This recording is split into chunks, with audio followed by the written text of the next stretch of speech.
الحمد لله نحمده ونستعينه ونستغفره ونؤمن به ونتوكل عليه ونعوذ بالله من شرور أنفسنا ومن سيئات أعمالنا من يهده الله فلا مضل له ومن يضلل فلا هادي له ونشهد أن لا إله إلا الله وحده لا شريك له وأشهد أن محمدا عبده ورسوله أما بعد فإن خير الحديث كتاب الله وخير الهدي هدي محمد صلى الله عليه وسلم وشر الأمور محدثاتها وكل محدثات بدعة وكل بدعة ضلالة وكل ضلالة في النار. أعوذ بالله من الشيطان الرجيم. وما أرسلنا من رسول إلا بلسان قومه ليبين لهم ويضل الله من يشاء ويهدي من يشاء وهو العزيز الحكيم. الحمد لله সমস্ত প্রশংসা একমাত্র কেবলমাত্র শুধুমাত্র যিনি আসমান এবং জমিন সৃষ্টি করেছেন। আসমান এবং জমিনের মধ্যে যা কিছু আছে সবকিছুই তার। আসমান এবং জমিনের মালিক সেই রবের দরবারে জুমার সালাত এবং জুমার খুতবা যারা উপস্থিত হতে পেরেছি সেই রবের দরবারে একবার শুকরিয়া আদায় করি। সালাম বর্ষিত হোক বিশ্ব মানবতার মুক্তির জন্য, যে নবীর পরে আর কোনো নবী নেই, যে নবীর পরে আর কোনো কিতাব নেই। যদি কেউ মনে করে যে এই নবীর পরে আর কোনো কিতাব বা এই নবীর পরে কোনো নবী জমিনে আবির্ভাব হবে, তাহলে সেই ইমান হারা হয়ে যাবে। সেই বিশ্বাস মনের মধ্যে কখনোই আনা যাবে না। সেই নবীর প্রতি আমরা দরুদ ও সালাম পেশ করি। সাল্লাল্লাহু আলাইহি ওয়াসাল্লাম আল্লাহুম্মা বারিক আলাইহি। আবারো শুকরিয়া আদায় করি আলহামদুলিল্লাহ। মসজিদে পর্যন্ত খুতবা দিছি প্রায় 30-35টা মসজিদে। আমি এত মুসল্লি খুতবার পূর্বে কোন মসজিদে এ পর্যন্ত হয়নি। এজন্য আবারো শুকরিয়া আদায় করি আলহামদুলিল্লাহ। আপনারা হয়তো অনেকে আমাকে চিনেন, অনেকে আমাকে চিনেন না। স্বল্প সময়ের মধ্যে কিছু আলোচনা করব শুধু কোরআন থেকে। আমার পরিচিতি, আমি উসমান গনি মাস্টার সাহেবের ছেলে। আমার বাড়ি ময়নামতি বাড়ি সামন্ত। অনেকে আমাকে চিনেন, অনেকে আমাকে চিনেন। আমি জেনারেল শিক্ষিত একজন মানুষ, বাংলা পড়ুয়া, ইংরেজি অঙ্ক এগুলো পড়ছি, পড়াশোনা করছি, কিন্তু আরবিয়ান পড়াশোনা করার সুযোগ আমার হয়নি। শেষ বয়সে শুধু আল্লাহ সুবহানাহু ওয়া তাআলার সন্তুষ্টির জন্য, নিজেকে বাঁচানোর জন্য, পরিবারকে বাঁচানোর জন্য, এই শিক্ষায় মনোনিবেশ করার জন্য আবারও শুকরিয়া আদায় করি আলহামদুলিল্লাহ। আপনারা কোরআন থেকে কথা শুনবেন, আশা করি কারো কোনো মন খারাপ হওয়ার কথা না। কারণ কোরআন তো আল্লাহর কথা, মুহাম্মদ সাল্লাল্লাহু আলাইহি ওয়াসাল্লামের উপরে ওহী, আর সেটা কিতাব আকারে লিপিবদ্ধ হয়েছে। আর আল্লাহ সুবহানাহু ওয়া তাআলা আমাদেরকে দুনিয়াতে সৃষ্টি করে পাঠিয়েছেন একটি মাত্র কারণে, আমরা আল্লাহ সুবহানাহু ওয়া তাআলার হুকুম পালন করার চেষ্টা করি কি না। এর চেয়ে কিন্তু বেশি কিছু না। আমরা আল্লাহ পাকের সৃষ্ট বান্দা ছাড়া কিছু না। সুতরাং আমরা আল্লাহ সুবহানাহু ওয়া তাআলার কথা শুনবো, রাসূল সাল্লাল্লাহু আলাইহি ওয়াসাল্লামের কর্ম পদ্ধতিতে ইবাদত করব। এটাই তো মূলনীতি নাকি? এটিকে বলা হয় কোরআন এবং সুন্নাহ। আশা করি আপনারা একটু মনোযোগ দিয়ে শুনবেন। আমি যে বিষয়ের উপর আলোচনা করব, আল্লাহ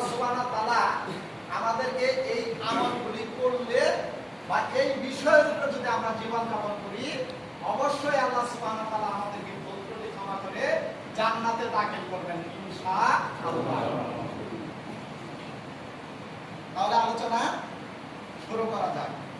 ইতিপূর্বে এখানে আমার উস্তাদ রাজু আহমেদ সাহেব বক্তৃতা করেছেন, আপনারা শুনছেন, তার তুলনায় আমি দিচ্ছি না।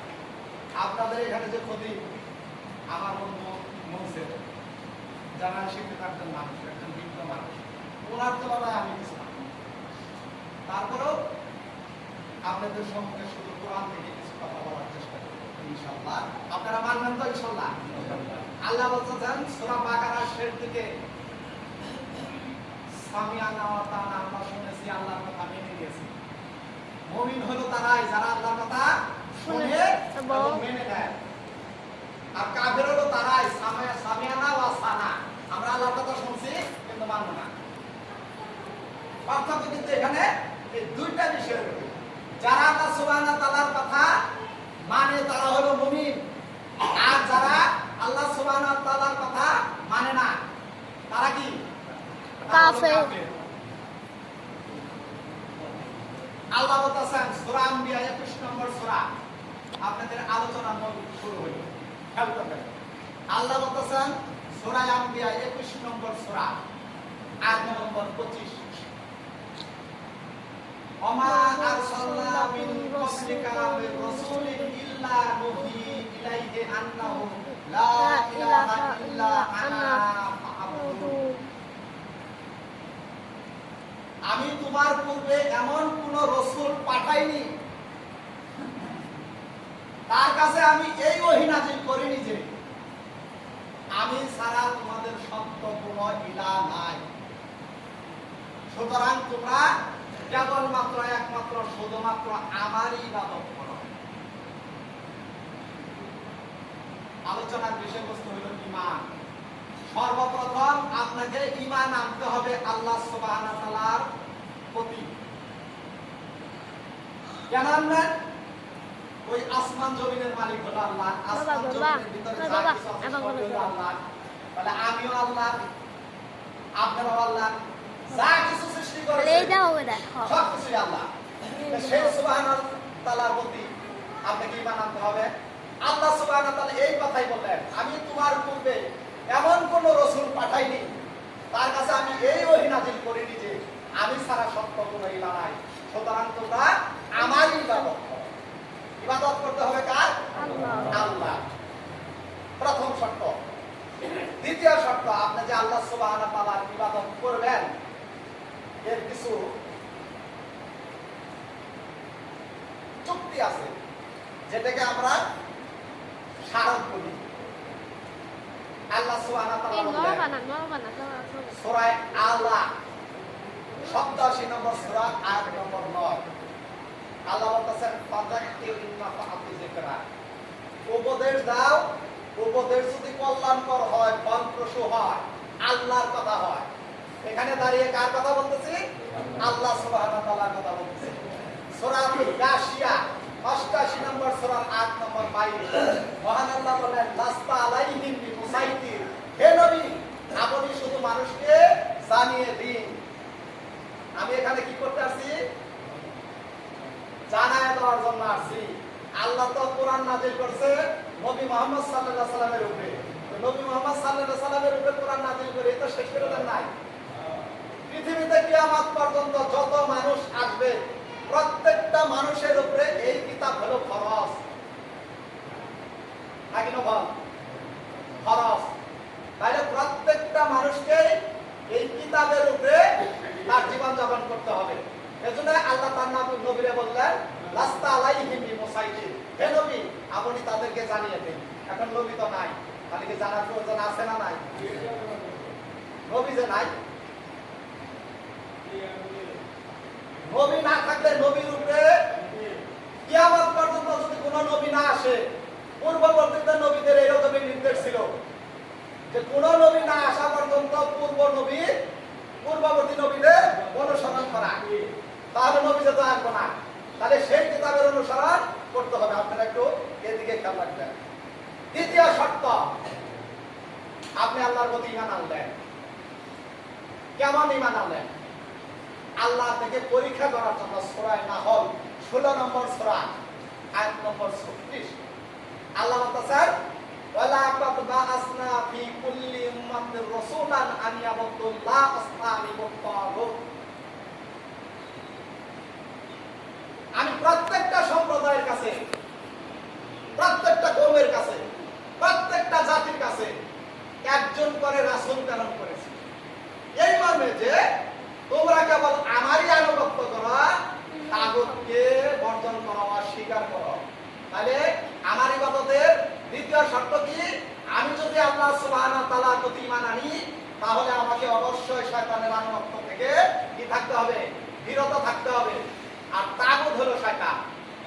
শয়তান কখনো বলবো না আজকে রাতে তাহাজ্জুদ নামাজ পড়ো, এই কথা শয়তান কোনোদিন বলবো না। তবে আমাদের মধ্যে কিছু রোগ আছে, ভাইরাস আছে। কি ভাইরাস? জানাজা নামাজে কিন্তু বেহেলি যাবে না, জানাজা নামাজ সঠিক সময়ে যায়, তাই না? ঈদের নামাজও সঠিক সময়ে যায়। দুনিয়াতে যে আমরা পড়াশোনা করছি কোনোদিনই কিন্তু 10টার পরে পরীক্ষা দেবার যায় না, 10টার আগেই গেছি, সাইজা সুজা খায়া দায় এমন আমরা আগেই গেছি। তার মানে আমি বলছি না যে যাওয়া যাবে না। একটা জিনিস হলো, একটা হলো দুনিয়ার জীবন, পার্থিব জীবন, আরেকটা হলো পরকালীন জীবন। আপনি নয় দুনিয়ার জীবনে এক মুঠ ভাত কম খাইছেন, একটু কাপড় কম করছেন, একটু অর্থ উপার্জন কম করছেন, একটু কষ্ট করছেন।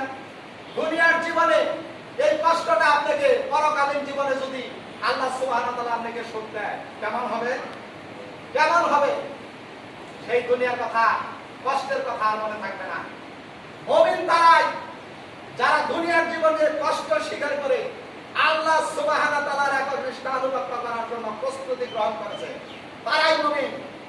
এই কথাই আল্লাহ সুবহানাহু ওয়া তাআলা বলেন ওয়ালা কাদ বাসনা ফি কুল্লি উম্মাতি রাসূলান আন ইয়াবুদুল্লাহ আস্তানিবুত তাগুত। আমার ভাষা কি বুঝতেছেন আপনারা? বুঝতেছেন? তাহলে আল্লাহ বলতেছেন আমি প্রত্যেকটা জাতির কাছে একজন রাসূল প্রেরণ করেছি, এই মর্মে যে তোমরা কেবল আমারই আনুগত্য করো, তাগুত বর্জন করো। শর্ত কয়টা গেল? শর্ত হলো দুইটা। আপনি আল্লাহ সুবহানাহু ওয়া তাআলার প্রতি ঈমান আনলেন, তাগুত বর্জন করলেন, শয়তানের আনুগত্য বর্জন করলেন। দুনিয়াতে যত বাতিল কাজ আছে সমস্ত বাতিল কাজকে আপনি পরিহার করলেন, পরিত্যাগ করলেন। আপনি দ্বিতীয় ধাপে উঠলেন। তৃতীয় ধাপ শুনেন।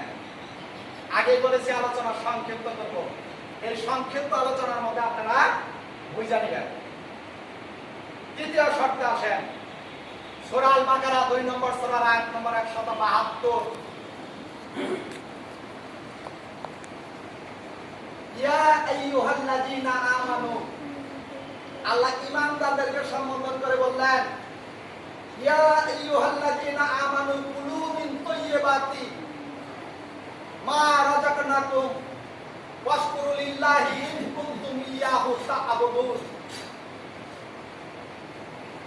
যারা কোরআন পড়েন, যারা কোরআনে হাফেজ, যারা নিয়মিত কোরআন পড়েন, তারা এই সকল বিষয়গুলো খুব দ্রুত তারা বুঝতে পারবেন।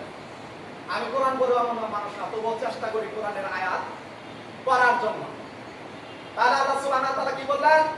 ইয়া আইয়ুহাল্লাযীনা আমানু কুলু মিন তাইয়্যিবাতি মা রাযাকনাকুম ওয়াশকুরু লিল্লাহি ইন কুনতুম ইয়াহু তা'বুদুন। হে ঈমানদারগণ, তোমরা আহার করো তোমাদেরকে যে হালাল বস্তু দেওয়া হয়েছে তাহার থেকে। তাহলে আমাদেরকে ঈমান আনার পরে আহার করতে হবে কি? হালাল বস্তু না হারাম বস্তু? হারাম খাবো না হালাল খাবো? সেবন করতে হবে হালাল না হারাম? পরিধান করতে হবে হালাল না হারাম? ক্রয় করতে হবে হালাল না হারাম? আপনাকে সচেতন থাকতে হবে। আল্লাহ সুবহানাহু ওয়া তাআলা সূরা বাকারার 172 নম্বর আয়াতের ভিতরে বললেন হে ঈমানদারগণ, তোমরা আহার করো তোমাদেরকে যে হালাল বস্তু, হালাল রিজিক দেওয়া হয়েছে তার থেকে, এবং আল্লাহর শুকরিয়া আদায় করো যদি তোমরা তার ইবাদত করে থাকো। আমি যদি আল্লাহ সুবহানাহু ওয়া তাআলার ইবাদত করি, তাহলে আমাকে রুজি হতে হবে হালাল, ক্রয় হতে হবে হালাল, বিক্রয় হতে হবে হালাল। দুনিয়াবী জীবনে যা কিছু আমার কর্মপদ্ধতির মধ্যে আছে সব কিছু আমার কি হতে হবে? হালাল। প্রথম শর্ত, আল্লাহ সুবহানাহু ওয়া তাআলার প্রতি বিশুদ্ধ ঈমান আনতে হবে। দ্বিতীয়ত শর্ত, আল্লাহ সুবহানাহু ওয়া তাআলার পক্ষে যদি আপনি ঈমান আনেন, তাহলে আপনাকে তাগুত বর্জন করতে হবে। তৃতীয় শর্ত, আপনাকে হালাল জীবন যাপন করতে হবে। আপনার সেবন, পরিধান, ক্রয় বিক্রয়, পরিচালনা সবকিছু কি হতে হবে? হালাল হতে হবে। এখানে কি কোন হাদিস বলছি? হাদিস বলি না, কোরআনের আয়াত বলছি। একটা মানুষের সবচেয়ে মৌলিক যে প্রয়োজন, সে কথাই আল্লাহ সুবহানাহু ওয়া তাআলা তার বান্দাকে জানাই দিয়েছেন। সূরা আম্বিয়ার 21 নম্বর সূরার 25 নম্বর আয়াত, সূরা নাহলের 16 নম্বর সূরার 36 নম্বর আয়াত, সূরা বাকারার 2 নম্বর সূরার 172 নম্বর আয়াত। এখন দেখেন, আমরা যদি এই আয়াতগুলোর উপরে, এই বিষয়ের উপরে আমরা যদি জীবন যাপন না করি, তাহলে আমাদের কি হবে? কিছু হবে না নাকি? কিছু হবে? আমাদের কি পরকালীন জীবনে কিছু হবে না হবে না? অবশ্যই কিছু হবে। কি হবে? এবার একটু আসেন, এই তিনটা আয়াতের জবাবদিহি নেন। কি জবাব দিবেন? জবাবদিহি নেন। সূরা ফুরকান 25 নম্বর সূরার আয়াত নম্বর 30। অকালা রাসূল, সেদিন রাসূল বলবে, ইয়া রব্বি, হে আমার রব, ইন্না কওমি তাখাযু হাযাল কুরআনা মাহজুরা। রাসূল সেদিন বলবে, হে আমার রব, আমার কওম, আমার সম্প্রদায়, আমার উম্মত আপনার দেওয়া কিতাবকে পরিত্যক্ত বস্তুতে পরিণত করেছে। সোলার ছাই কোথায় যায়? একটু বলেন, সোলার ছাই কোথায় যায়? নিঃসন্দেহে কোন ব্রিফকেসের মধ্যে যায় না, কোন আলমারির মধ্যে যায় না, কোন বাক্সের মধ্যে থাকে না, কোন হেফাজতের জায়গায় থাকে না। সোলার ছাই যেরকম শেষ হয়ে যায়, শেষ জায়গাতে চলে যায়, ওই ছায়ের কোনো দাম নাই। রাসূল বললেন, অকালা রাসূল, সেদিন রাসূল বলবে, ইয়া রব্বি, হে আমার রব, ইন্না কওমি তাখাযু হাযাল কুরআনা মাহজুরা। আমার সম্প্রদায়, আমার কওম আপনার দেওয়া এই কিতাবকে পরিত্যক্ত বস্তুতে পরিণত করেছে, ফেলে দিয়েছে। ফেলে দেয় নাই আমরা নাকি? ফেলে দেয় নাই। কাজ কি? হুজুর করব, হুজুর শোনাবো। হুজুরের দায়িত্ব হলো শোনায় দেওয়া, আর কিছু লাগবে না। আমরা হুজুরকে বেতন দেবো, হুজুর বাকি কাজ আমাদেরকে করে দেবে। মন খারাপ করে না, আমি কিন্তু আগেই বলছি যে মন খারাপের কোনো কথা এখানে আমি ইনশাআল্লাহ বলবো না। এরপরে দেখেন, রাসূল তাহলে আমাদের বিরুদ্ধে কি করলো? মামলা করলো। মামলা, এটাকে বলা হয় রাসূল আমাদের বিরুদ্ধে মামলা করলো। সে আল্লাহর কাছে ফরিয়াদ করলো। অকালা রাসূল, সেদিন রাসূল বলবে, ইয়া রব্বি, হে আমার রব, ইন্না কওমি তাখাযু হাযাল কুরআনা মাহজুরা। কওমি তো বুঝেন, কওম তো বুঝেন, কওম মানে রাসূলের সম্প্রদায়। কিয়ামত পর্যন্ত যত মানুষ আসবে, প্রত্যেকটা মানুষকে আল্লাহ রাসূলের কওমের অন্তর্ভুক্ত হতে হবে। সেটা ফেরাউন হোক, উদ্বা হোক, সাইবা হোক, আবু জাহেল হোক, আর আবু বকর, ওমর, ওসমান, আলী হোক, প্রত্যেকটা মানুষই রাসূলের সম্প্রদায়ের লোক। এদিকে শোনেন, তাহলে রাসূল মামলা করলো। রাসূল যে মামলা করলো, আল্লাহ সুবহানাহু ওয়া তাআলা সেই মামলা গ্রহণ করলো। উকিল কারা? উকিলকে উকিল সাহেব রাসূল সে কোর্টে মামলা সাবমিট করলো। সূরা ৩ এর শেষ শব্দে, শেষ আয়াতের ভিতরে আপনারা শুনেন নাই, আহকামিল হাকিমিন, আল্লাহ সুবহানাহু ওয়া তাআলা সকল বিচারকের বিচারক। এই কথা শুনছেন তো? রাসূল মামলা করলো কাদের বিরুদ্ধে? তার উম্মতের বিরুদ্ধে। দরখাস্ত আল্লাহ সুবহানাহু ওয়া তাআলা গ্রহণ করলো। কোথায় গ্রহণ করলো? বনি ইসরাইল 17 নম্বর সূরার আয়াত নম্বর 14। আল্লাহ সুবহানাহু ওয়া তাআলা বলবেন, ইকরা কিতাবা, পাঠ করো তোমার আমলনামা, পাঠ করো তোমার কিতাব, কাফা বিনাফসিকাল ইয়াউমা আলাইকা হাসিবা, আজ তোমার হিসাব নিকাশের জন্য তুমি যথেষ্ট। রাসূলের মামলা কি গ্রহণ আল্লাহ করছে না করে নাই?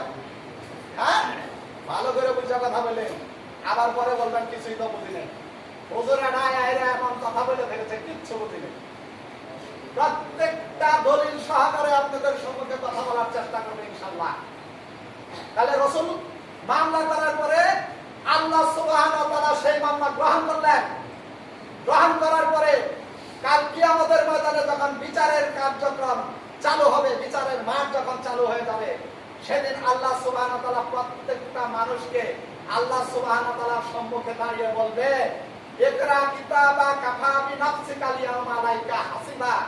পাঠ করো তোমার আমলনামা, আজ তোমার হিসাব নিকাশের জন্য তুমিই যথেষ্ট।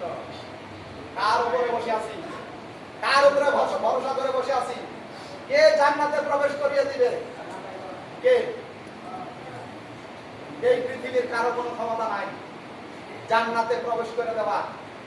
একমাত্র আপনার জান্নাত আপনাকেই হাসিল করতে হবে, ক্রয় করতে হবে। একজনের পরীক্ষা আরেকজন দিতে পারবে না। কোথায়? সূরা আল বাকারা 2 নম্বর সূরার আয়াত নম্বর 48, সূরা আল বাকারা 2 নম্বর সূরার আয়াত নম্বর 123। আল্লাহ সুবহানাহু ওয়া তাআলা বললেন, সেই দিন কেউ কারো হিসাব গ্রহণ করবে না, কারো দায়ভার কারোর উপরে বর্তাবে না, কারো দায়ভার কেউ গ্রহণ করবে না, কারো সুপারিশ কারো জন্য প্রযোজ্য হবে না। আল্লাহ সুবহানাহু